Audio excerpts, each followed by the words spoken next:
আজ মহান স্বাধীনতা দিবস। একবিংশ শতাব্দীতে বাংলাদেশের গর্বের প্রতীক ক্রিকেট দল সেই মর্যাদা রক্ষার প্রতিশ্রুতি দিয়েছেন ওয়ানডে অধিনায়ক মেহেদী হাসান মিরাজ।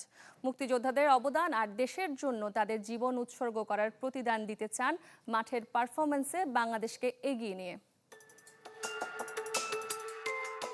1971-এর ২৬ মার্চ মহান স্বাধীনতা যুদ্ধের শুরু, নতুন পতাকার জন্য লড়াই। 2026-এর ২৬ মার্চ সেই পতাকার সম্মান সমুন্নত রাখার চ্যালেঞ্জ বাংলাদেশ ক্রিকেট দলের। বিশেষ দিনে মুক্তিযোদ্ধাদের সর্বাগ্রে জায়গা দিয়ে ওয়ানডে অধিনায়ক মেহেদী হাসান মিরাজ স্মরণ করেছেন তাদের অবদান। সবার আগে বাংলাদেশ এবং স্বাধীনতা দিবসে অবশ্যই তাদেরকে স্মরণ করতে হবে যারা বাংলাদেশের জন্য অনেক বেশি অর্জন করেছে এবং ত্যাগ স্বীকার করেছে প্রত্যেকটা সেক্টরে। রেইনবো অলরাউন্ডার এক্সটেরিয়র পেইন্ট বাড়ির বাহিরের দেয়ালের সুরক্ষা নিয়ে থাকুন নিশ্চিন্ত, সাথে পাচ্ছেন 10 বছরের ওয়ারেন্টি। বাংলাদেশের গর্ব আর ঐক্যের প্রতীক এখন ক্রিকেট। ক্রিকেটারদের সাফল্য যেমন আনন্দ দেয়, তেমনি ব্যর্থতা কষ্ট দেয় দেশবাসীকে। কখনো কখনো অনিচ্ছাকৃত হৃদয় ভঙ্গের কারণ হওয়ায় স্বাধীনতা দিবসের বিশেষ দিনে দুঃখ প্রকাশ করেছেন অধিনায়ক।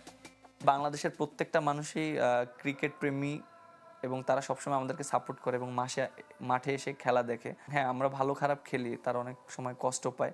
আমি অবশ্যই তাদের কাছে দুঃখিত এবং পাকিস্তান বধের পর প্রতিশ্রুতি দিয়েছেন নিউজিল্যান্ড সিরিজেও ধারাবাহিকতা ধরে রাখার।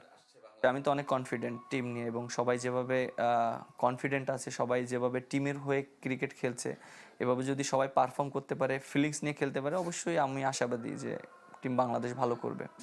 বিশ্বকাপকে সামনে রেখে ব্যাটারদের নিয়েই সবচেয়ে বেশি চিন্তা ওয়ানডে অধিনায়কের। আমরা এন্ড অফ দ্য ডে ব্যাটসম্যানের প্রায়োরিটি ফার্স্ট দিব, যেন স্পোর্টিং উইকেটে খেলে ব্যাটসম্যানরা রান করতে পারে। বাংলাদেশকে নিয়েই স্বপ্ন দেখেন মেহেদী মিরাজ, লক্ষ্য একটা ট্রফি জয়।